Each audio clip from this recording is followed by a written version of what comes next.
juicio final, el castigo eterno y los nuevos cielos y la nueva tierra. Vamos a hablar de todo lo que va a ocurrir en los últimos tiempos a partir del juicio final. Recuerden que la clase pasada vimos la segunda venida de nuestro Señor Jesucristo. Y es obvio que luego de la segunda venida de Jesús, todos estos eventos que estoy nombrando aquí se catapultan. O sea, cuando venga el Señor, viene la resurrección de los muertos, que lo hablamos también la semana pasada. Vemos cómo se le otorga a las personas un cuerpo incorruptible, tanto para los que van a vivir eternamente como para los que se van a condenar eternamente. Lo que pasa es que el cuerpo de aquel que resucita para vida eterna, se le da un cuerpo que lo prepara para la vida eterna, para la bendición eterna. Mientras que a la persona que resucita para el castigo eterno, se le da un cuerpo que pueda soportar el castigo eterno. Esa es la diferencia. Y hoy vamos a hablar precisamente de eso. ¿Qué preguntas vamos a desarrollar el día de hoy? Vamos a desarrollar las siguientes. ¿Quién será juzgado? ¿Qué es el infierno? También vamos a hablar de qué es el cielo. Vamos a aclarar si el cielo es un lugar. Y también vamos a hablar de cómo será renovada la tierra y qué será vivir en los nuevos cielos y en la nueva tierra. Me acordé mucho de la pregunta que hacía Julio 8 días atrás, y pues más que la pregunta, como el deseo de que se hablaran de estos temas, de cómo era el cielo. Bueno, hoy vamos a ver las dos caras de la moneda, tanto el infierno como el cielo.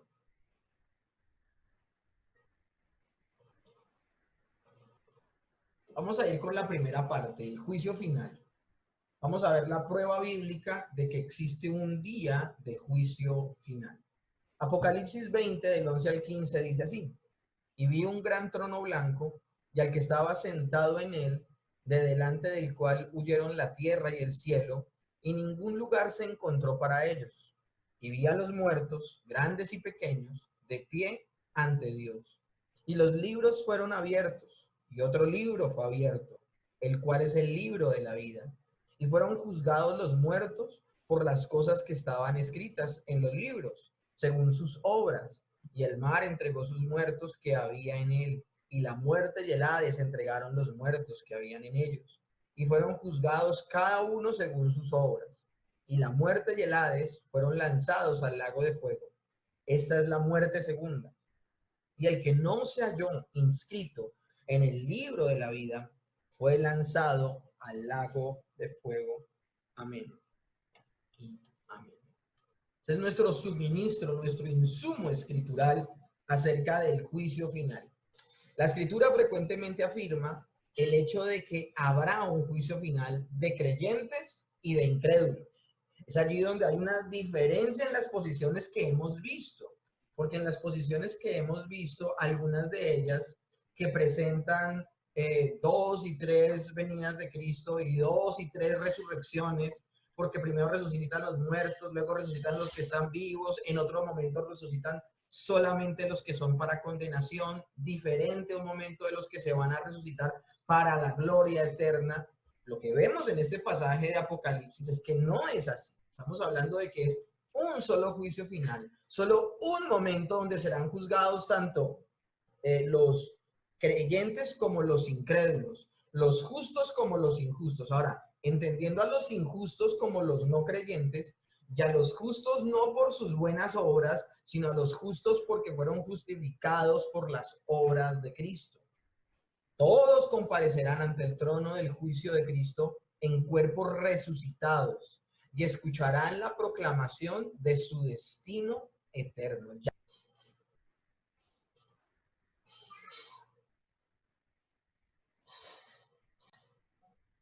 Pablo a los filósofos griegos les dice algo que es bien interesante.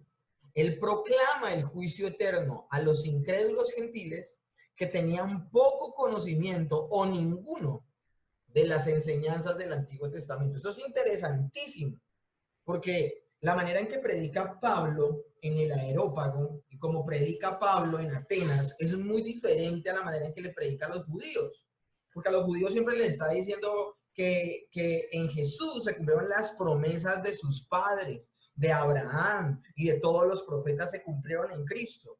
Eso no lo puede hacer con los gentiles porque los gentiles no conocen la escritura, no les puede predicar de esa manera. Entonces él no puede comenzar su predicación desde la revelación especial que son las escrituras, sino que él les comienza a predicar desde la revelación general, que es la creación. Ustedes leen Hechos 17 y habla Pablo a los sabios de Grecia en Atenas, que el Señor a todos los hombres los hizo de una misma sangre, que todos provenimos del mismo hombre y de la misma mujer. Pero empieza a hablar solamente de la creación y a partir de la creación es que empieza a introducir el evangelio, el evangelio. Lo extraño del asunto es que Pablo sí proclama un juicio eterno que vendrá sobre buenos y malos. Y eso sí se los mete sin anestesia ni nada. Miren lo que dice Hechos 17:31. Por cuanto ha establecido, está hablando de Dios, por cuanto ha establecido un día en el cual juzgará al mundo con justicia por aquel varón a quien designó, dando fe a todos con haberle levantado de los muertos. De hecho, el apóstol Pablo habla del juicio final y es el momento mejor justificado para involucrar a Cristo, para meter en el discurso a nuestro Señor Jesucristo, es a través del cual Él va a salvar a los elegidos. Ahora, Pablo aparentemente comprendía que el simple hecho de que se acercaba para todos los hombres el día de comparecer delante de Dios, les daría a quienes lo escuchaban una sobria comprensión de que su destino eterno estaba en juego mientras escuchaban predicar sobre Jesús. Miren, mis hermanos, es imposible yo hablarle de salvación a unas personas y de que necesitan un Salvador y de que se encuentran perdidas si no existe algo como el juicio final. O sea, si no existe algo como el juicio final, si no existe esa concepción de que tenemos que rendirle cuentas a un ser trascendente de nosotros, un ser superior a nosotros, que por haberle fallado desde el mandamiento que Él nos ha dado de no pecar y que tenemos que dar razón porque somos sus criaturas, si no existen estos elementos en la discusión y en el discurso del Evangelio, no hay lugar para un Salvador ni para una salvación tan grande. El domingo le predicaba a la iglesia y le hablaba de los saduceos. Y hablaba cómo los saduceos no solamente no creían que no había resurrección, sino que no habían ángeles. Y de hecho, aunque creían en Dios, habían desvinculado a Dios de todo asunto de los hombres aquí en la tierra. Y de hecho, creían que los hombres no tenían ninguna demanda u obligación con Dios, porque como no había vida eterna y como no había vida después de la muerte, porque los saduceos habían sido altamente influenciados precisamente por los griegos, que los griegos piensan que cuando muere la persona ya, bueno, una facción, ¿no? Que hay de todo al interior de los griegos, no podemos limitar solamente un pensamiento de ellos. Hay algunos que pensaban que sencillamente los materialistas pensaban que morían y ahí terminaban. Esa era la influencia, la facción que influenciaba de los griegos a los saduceos. Porque sí hay otra facción muy grande de los griegos que creen que el espíritu o la parte inmaterial del ser humano trasciende porque el cuerpo es la prisión del alma. Entonces, esto es interesante. Pero en ninguna de las dos posturas que les acabo de mencionar de los griegos, ni tanto el materialismo como en esta que trasciende y que quiere liberarse del cuerpo, en ninguna de las dos es válida la resurrección. Una, porque piensa que no hay vida después de la muerte, y otra porque ve al cuerpo como algo malo. Cuando el Señor, cuando le dio un cuerpo al hombre, dijo que era bueno y en gran manera.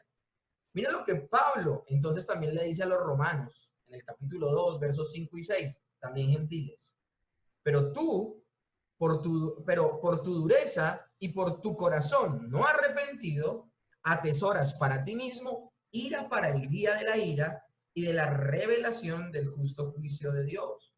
Aún hay otros pasajes que se hablan claramente de que viene un juicio. Mateo 11, el capítulo 12, Primera de Corintios 4, Hebreos 6, Segunda de Pedro 2 y el mismo Judas en el verso 6.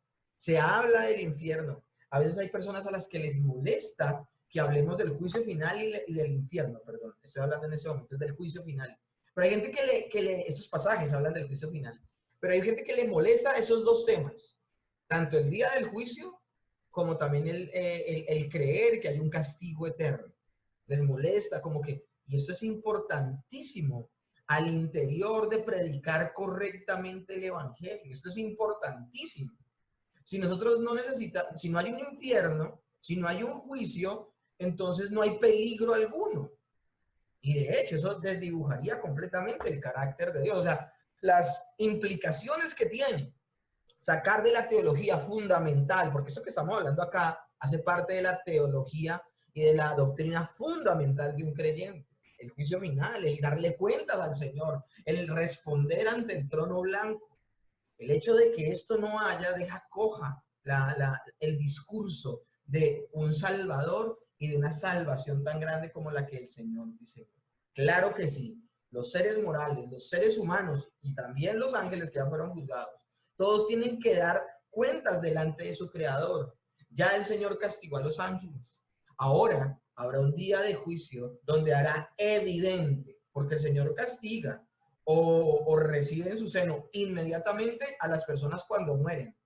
Pero en el momento del juicio final, tanto vivos como muertos estarán presentes delante de Dios con cuerpos incorruptibles, unidos en su parte material e inmaterial, escuchando el dictamen oficial y legal de su condición. Y si se van a perder eternamente o se van a salvar. Este juicio final es la culminación de muchos de los que precedieron, en los cuales Dios recompensó la justicia o castigó la injusticia a través de la historia. Y eso me parece que es un hueco enorme en los que dicen creer en un Dios, pero no creen en un día del juicio o no creen en el cielo o en el infierno o en la vida eterna. Porque en todo el parámetro escritural vemos cómo el Señor ha juzgado a través de la historia bíblica la justicia y la injusticia, cómo ha recompensado la justicia y cómo ha castigado la injusticia. Vemos el diluvio, vemos la dispersión del pueblo desde la Torre de Babel, vemos los juicios de Sodoma y Gomorra, vemos aún los ángeles que pecaron, que está escrito en 2 de Pedro 2:4. En todos estos pasajes de las Escrituras vemos cómo el Señor trajo juicio y recompensó la justicia y castigó la injusticia. Ahora, Pedro nos recuerda que los juicios de Dios se han llevado a cabo segura y periódicamente. Segunda de Pedro 2, del 4 al 6 dice, porque si Dios no perdonó a los ángeles que pecaron, sino que arrojándolos al infierno los entregó a prisiones de eterna oscuridad, para ser reservados al juicio, y no perdonó al mundo antiguo, sino que guardó a Noé, pregonero de justicia, con otras 7 personas, trayendo el diluvio sobre el mundo de los impíos, y si condenó por destrucción a las ciudades de Sodoma y de Gomorra, reduciéndolas a ceniza, poniéndolas de ejemplo a los que habían de vivir impíamente. Ahora, recuerden que un juicio final aún viene. ¿Sabe el Señor librar de tentación a los piadosos y reserva a los injustos para ser castigados en el día del juicio? Y mayormente aquellos que siguiendo la carne andan en concupiscencias e inmundicias y desprecian el Señor. Entonces eso es interesantísimo. El apóstol Juan también nos aporta algo de luz al tema. Juan, capítulo 5, verso 28 y 29. Esto está en el Evangelio de Juan. No os maravilléis de esto, porque vendrá hora cuando todos los que están en los sepulcros oirán su voz, y los que hicieron lo bueno saldrán a resurrección de vida, mas los que hicieron lo malo a resurrección de condenación. Otro pasaje maravilloso que nos impide creer en el dispensacionalismo, mis hermanos, que nos impide creer que hay una resurrección aparte de justos y una resurrección aparte de injustos. ¿Qué hacemos con pasajes como estos? Solo hay una resurrección y las personas luego de ser resucitadas se presentarán inmediatamente ante el juicio de Dios. Ahora que ha quedado claro de que hay un juicio, entremos a otra parte interesante, la naturaleza de ese juicio final. Primero que todo, Jesucristo será el juez. Primera de Timoteo 4:1, Hechos 10:42, nos suministran luz al respecto. Te encarezco delante de Dios y del Señor Jesucristo, que juzgará a los vivos y a los muertos en su manifestación y en su reino. Inmediatamente conectemos segunda de Timoteo con Juan capítulo 5, leído hace un momento. Hechos capítulo 10, 42 dice, y nos mandó que predicásemos al pueblo y testificásemos que Él es el que Dios ha puesto por juez de vivos y de muertos. Me encanta la teología sistemática. Me encanta cómo la escritura habla de un tema desde Antiguo hasta Nuevo Testamento. Ahora nos muestra esto tan maravilloso. Jesucristo será ese juez. Este derecho de actuar como juez sobre todo el universo es algo que el Padre le ha dado al Hijo. Nuevamente Juan 5:27, y también le dio autoridad de hacer juicio por cuanto es Hijo del Hombre. Esto es maravilloso.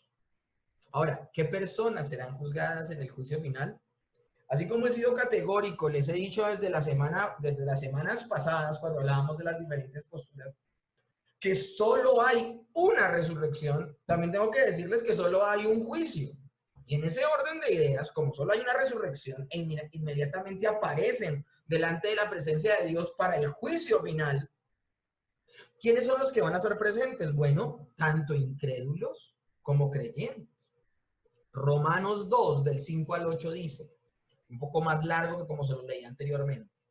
Pero por tu dureza y por tu corazón no arrepentido, atesoras para ti mismo ira para el día de la ira y de la revelación del justo juicio de Dios, el cual pagará a cada uno conforme a sus obras.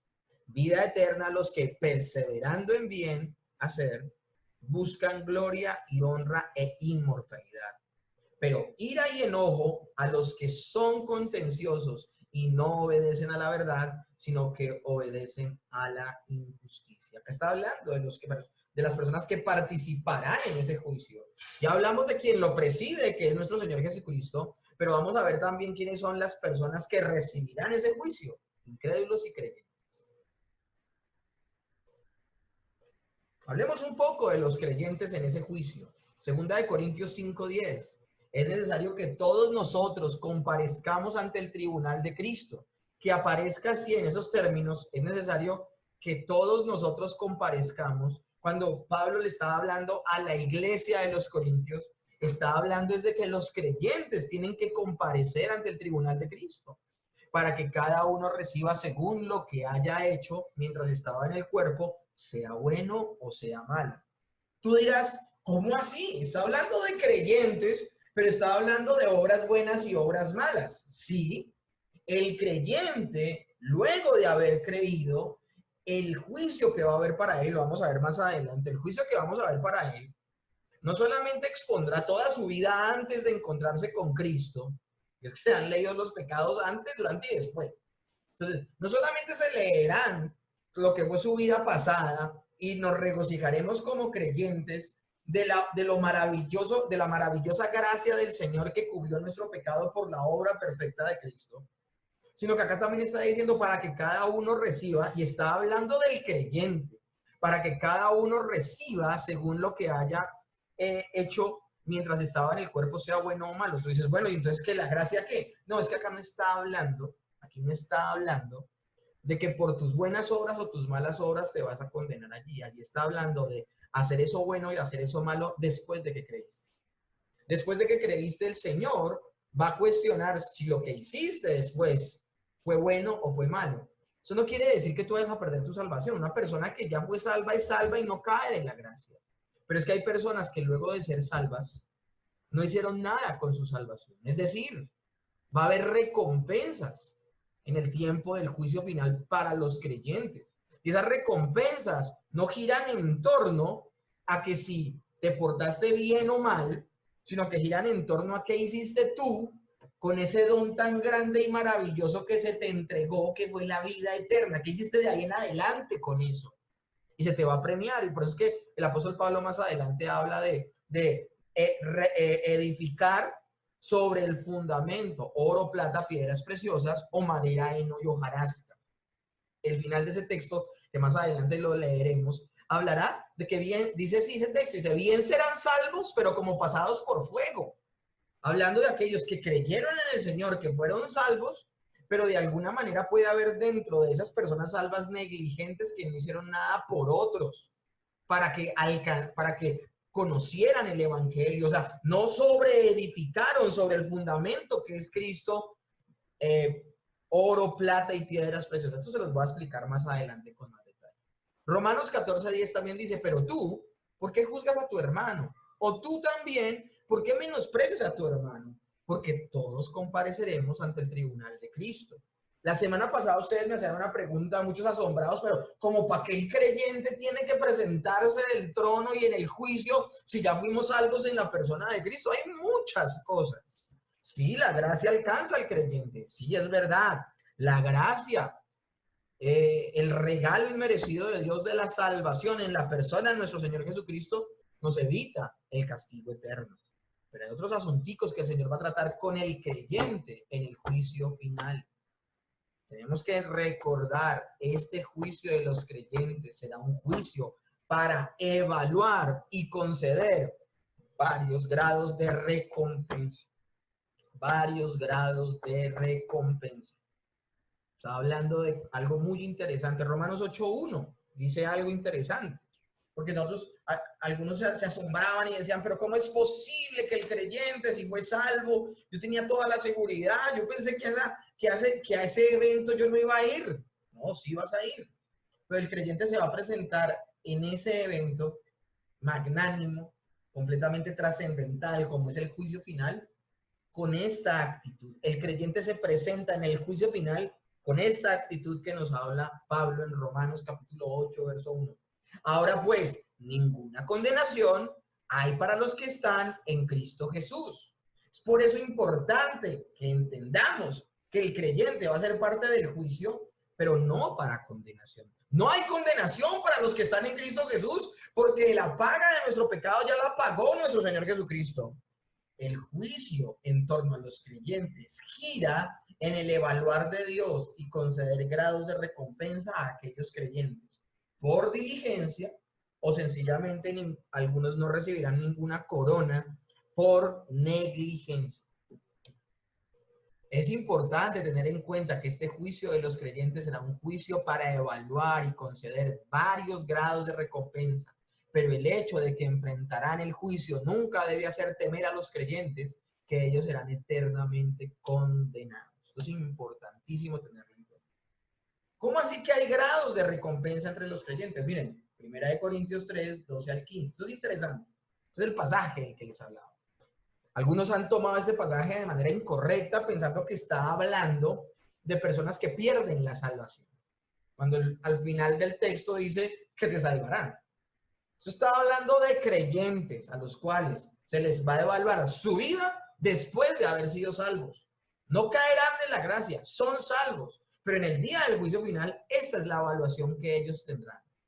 Si alguno construye sobre este fundamento, ya sea oro, plata y piedras preciosas, o con madera, heno y hojarasca, como dice Reina Valera, acá dice paja en la nueva versión internacional, su obra se mostrará tal cual es, pues el día del juicio la dejará al descubierto.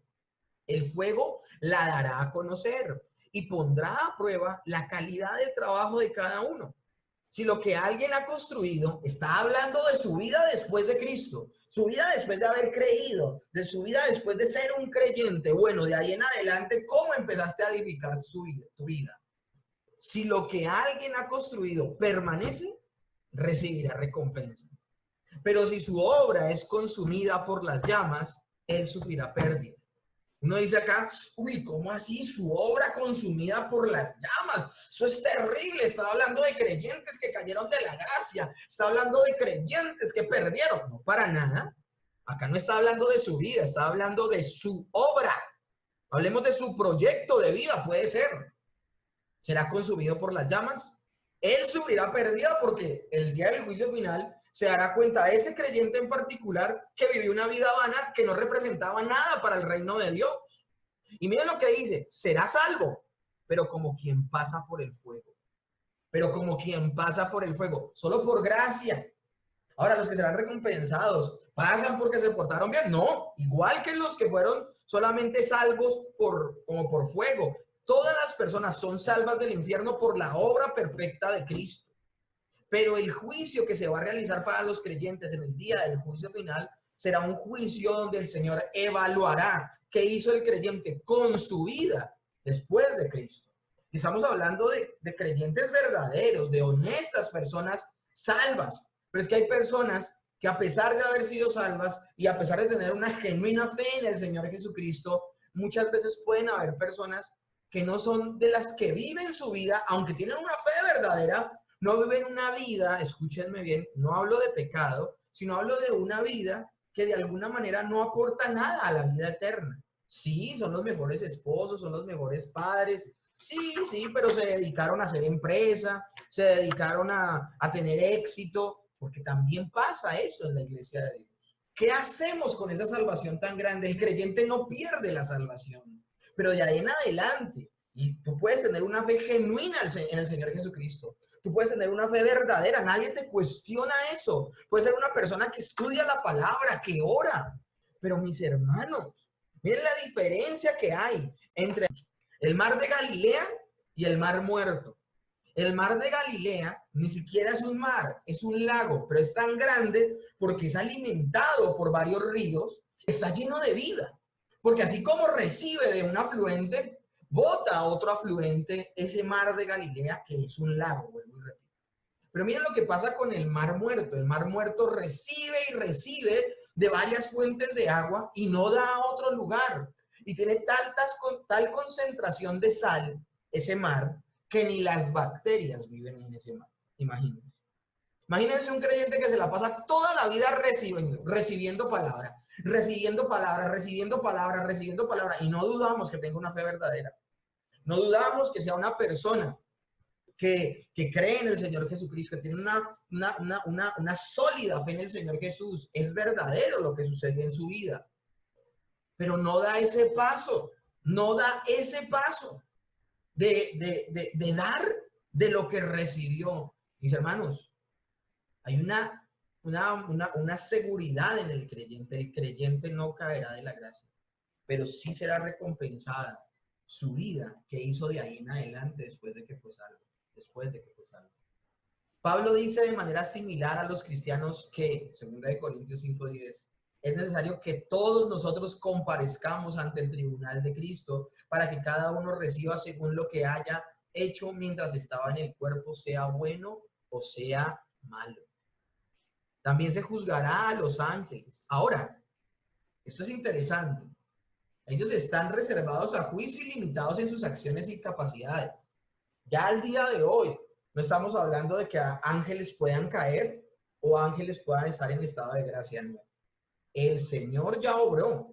Ya hubo un momento definitivo donde unos ángeles quedaron en estado de gracia y otros ángeles cayeron y pecaron gravemente contra Dios. Fue solo un momento histórico donde sucedió esto. Pero también los ángeles están aguardando a este momento. Segunda de Pedro 2:4 dice, porque si Dios no perdonó a los ángeles que pecaron, sino que arrojándolos al infierno los entregó a prisiones de oscuridad para ser reservados para el juicio. Judas, el único capítulo que tiene la carta a Judas, en el verso 6 dice, y a los ángeles que no guardaron su dignidad, sino que abandonaron su propia morada, los ha guardado bajo oscuridad en prisiones eternas para el juicio del gran día. Todo ser moral se presentará. Ahora, la necesidad de un juicio final. Ustedes saben que hay un principio en las Escrituras y este principio es que nada quedará pendiente. Nada quedará pendiente, nada quedará inconcluso. Ningún tema, ninguna situación, nada en absoluto quedará pendiente. Dios lo que comienza, lo termina. Como cuando un creyente muere, pasan inmediatamente a la presencia de Dios. Y cuando los incrédulos mueren, pasan a un estado de separación de Dios y de sufrimiento y castigo. Puede surgir la pregunta, ¿por qué Dios ha establecido de todas maneras un tiempo de juicio final? Bueno, ya la persona murió y ya está en el infierno o en el cielo, ¿cómo para qué?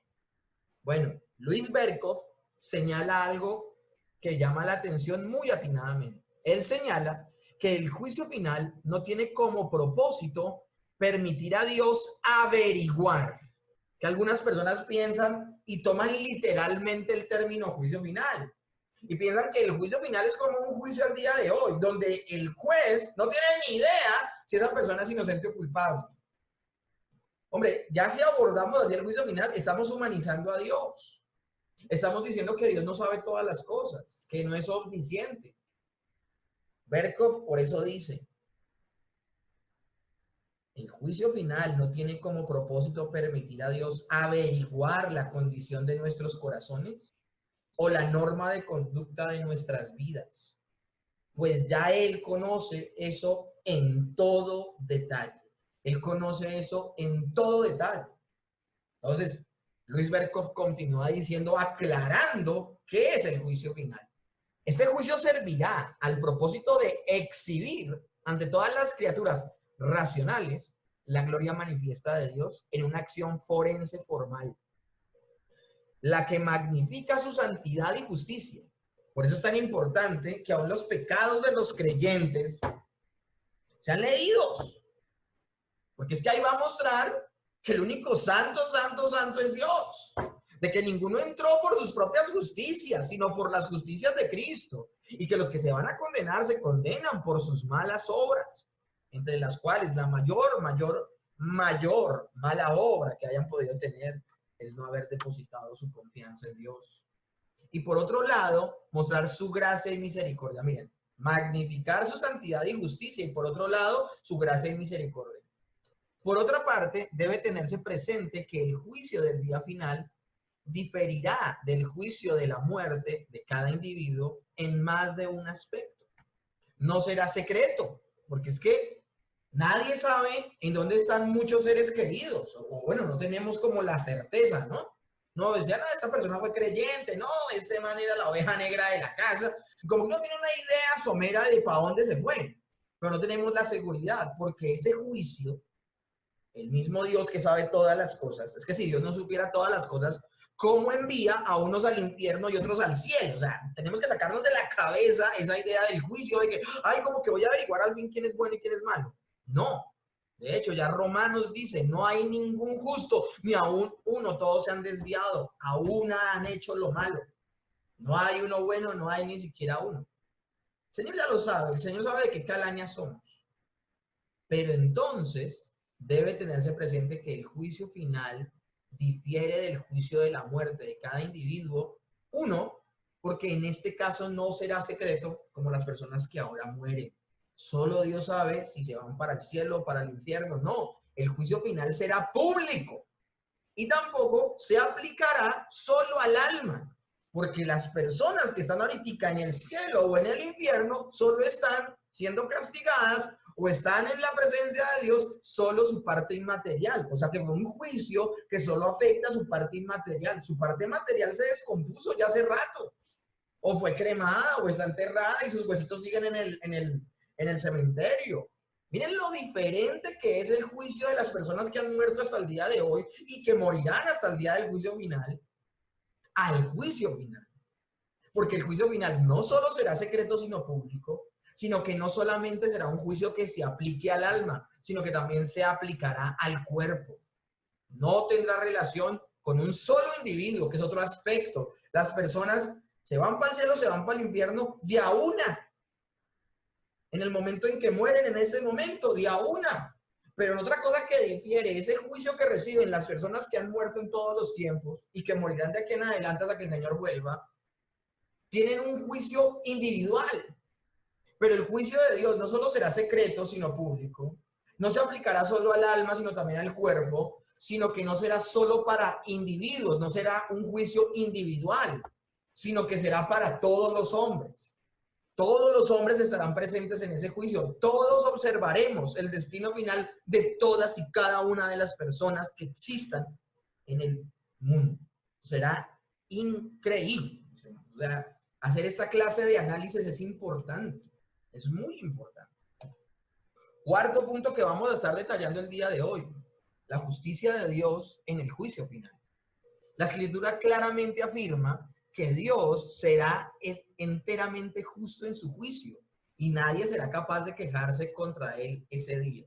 Primera de Pedro 1:17 dice, y si invocáis por Padre aquel que sin acepción de personas juzga según la obra de cada uno, conducíos en temor todo el tiempo de vuestra peregrinación. Romanos 3:19. Este texto amplifica la parte de que Dios es justo. Pero miren lo que dice Romanos 3:19.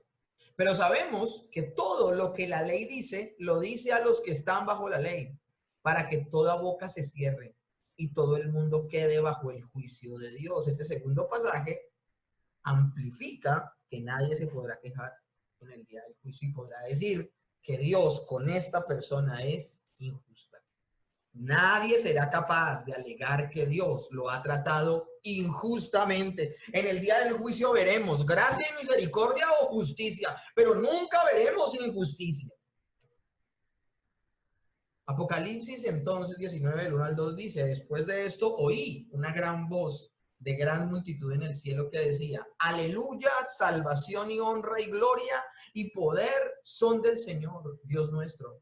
Porque sus juicios son verdaderos y justos, pues ha juzgado a la gran ramera que ha corrompido a la tierra con su fornicación y ha vengado la sangre de sus siervos de la mano de ella.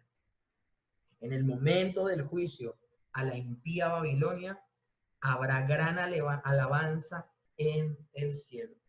Algunos de posiciones historicistas de la Biblia, donde decían que esta se cumplió ya en los tiempos, ya sea del primer siglo o de la Reforma, veían a Babilonia como a Roma. Pero no, Babilonia habla más como del sistema corrompido en el que vivimos, en donde se anida Satanás y de donde aún emergerán personas tan malas con este espíritu anticristo durante todas las épocas. Esa es Babilonia. Bueno, ese sistema corrompido y caído del mundo que llama a lo malo bueno y a lo bueno lo llama malo, ese sistema será destruido con la segunda venida de Cristo. Y con los juicios de Dios se erradicará de la tierra, porque la tierra ya veremos más adelante, nuevos cielos, nueva tierra. El principio de esa renovación maravillosa será que el pecado y la muerte serán erradicados. El pecado y la muerte serán erradicados. A eso se refiere los juicios contra la impía Babilonia. Bueno, cuando este sistema corrompido, caído, desaparezca y solo haya justicia, gracia y misericordia enalbardada en este bendito juicio final, habrá una gran alabanza en los cielos, porque nadie quedará insatisfecho. Habrá vergüenza de los que se pierdan, habrá gloria para los, estarán glorificando el nombre de Dios los que se salven, pero nadie podrá injuriar a nuestro Dios. Una quinta énfasis maravilloso del tema del día de hoy, hablando del juicio. ¿Cuál es la utilidad moral del juicio final? Uno, satisface nuestra necesidad íntima de justicia en el mundo. A veces hay creyentes que como que tienen ese mal sabor de boca y cuando el Señor nos hará justicia. Y así no sea en esta vida, en la futura tú recibirás justicia. Puede ser en esta vida, puede ser en la futura. Miren, mis hermanos, vuelvo y les repito, nada queda inconcluso en el mundo. Hay personas que, miren, no sé si a ustedes les da piedra, pero a mí hay películas que me dan piedra donde el malo gana. Donde uno quiere, mejor dicho, no desea, ¿verdad? Que ese malo reciba su merecido y el malo gana al final de la película. Uno queda con ese sinsabor. Y dice, hay creyentes que están así porque ven que, miren, en este mundo hay gente mala que aparentemente se sale con la suya. Esta es una de las utilidades morales que tiene el juicio final. Porque mis hermanos, les tengo noticias. Dios no puede ser burlado y todo lo que el hombre sembrare, eso también segará. Por eso es importante el día del juicio, para que se evidencie en ese día la verdadera cara de muchos que al día de hoy son loados como los mejores ciudadanos del mundo. Segundo punto también, nos permite perdonar a los demás. Nos impulsa a tener una vida honesta y también nos da un gran motivo para la evangelización. Nos permite perdonar a los demás, mis hermanos. Y ustedes dicen que porque esto de perdonar a los demás, una característica de los hijos de Dios, es que por haber sido perdonados, ellos perdonan. Una persona que es incapaz de perdonar, se pone en tela de juicio si es verdaderamente un creyente. Y cada vez que digo esto, más de uno brinca, ¿no? Pero precisamente brinca porque es que no hay un soporte bíblico para decir lo contrario. una persona, se lo digo abiertamente, una persona que no es capaz de perdonar, es una persona que difícilmente ha entendido lo que le ha perdonado el Señor y por esa razón difícilmente será salva. No que porque perdona es salvo porque sería por obras. No, una persona que ha sido salva por gracia es una persona que ha entendido que se le ha perdonado tanto que termina perdonando. Ese es el punto. Ese es el punto. También la doctrina del juicio final nos impulsa a tener una vida honesta. ¿Por qué? Porque todo el tiempo estamos pensando en que debemos ser coherentes con lo que decimos ser. Una persona que dice ser cristiana, pero se esconde en la gracia para vivir una vida libertina, es una persona que no entiende nada acerca de la palabra de Dios y no entiende que un día tendrá que dar razón de su comportamiento delante del trono celestial. Que esta enseñanza del juicio final nos lleve a nosotros a tener temor de Dios y a no burlarnos del Señor. Y finalmente trae una gran motivación para el evangelismo, les hablaba precisamente de las recompensas, mis hermanos. Recompensas que están basadas en eso, en que nosotros, cuando la palabra de Dios dice que hagamos tesoros en el cielo, se refiere a eso. No se refiere a esa enseñanza malversada y completamente corrompida de que ofrenda, da, pacta y tiene un tesoro en los cielos. De eso no habla la Escritura. La Escritura habla de sostener a la iglesia y ya se acabó. Es un deber del creyente. No es una consignación CDT celestial, mis hermanos. Eso no es. Entonces, ¿a qué se refiere el Señor cuando dice que hagamos tesoros en los cielos? Mis hermanos, que trabajemos para el reino de Dios. Que trabajemos para el reino de Dios. Yo invito a las personas que han estado 2 años en ese seminario recibiendo, que saben, les aseguro, y se los digo de una manera humilde, pero también apuntando a la responsabilidad de cada uno de ustedes. Ustedes saben mucho más que el 90% del cristianismo allá afuera. ¿Qué van a hacer con eso? ¿Qué van a hacer con esos talentos? ¿Qué van a hacer con esos talentos? Espero que los negocien y los trabajen, porque se les ha confiado a ustedes algo de gran valor. Y en la parábola de los talentos, ese talento que era una moneda, esa moneda llamada un talento de gran valor, ¿saben qué representa? El evangelio. Eso es lo que representa esa moneda. El precioso sacrificio de Cristo. ¿Qué vamos a hacer? Nos vamos a callar. Nos vamos a estar distraídos tanto en este tiempo con los afanes de la vida, trabajando toda la vida para ganarnos una pensión y nunca vamos a dedicarle tiempo a la obra de Dios. Esa no es una labor solamente de los pastores. ¿Por qué creen ustedes que diseñamos un seminario que se llama Seminario de Teología para Todos? Donde hemos hecho el esfuerzo de acercar la teología al ama de casa, a la persona de edad, al niño, al joven, al universitario, al que está en el bachillerato, al hombre de negocios, a la persona que trabaja 8 horas. Se estamos acercando la palabra de Dios a todos precisamente para eso, para que ustedes y yo trabajemos para el reino de Dios. Esa es la gran utilidad moral del juicio final.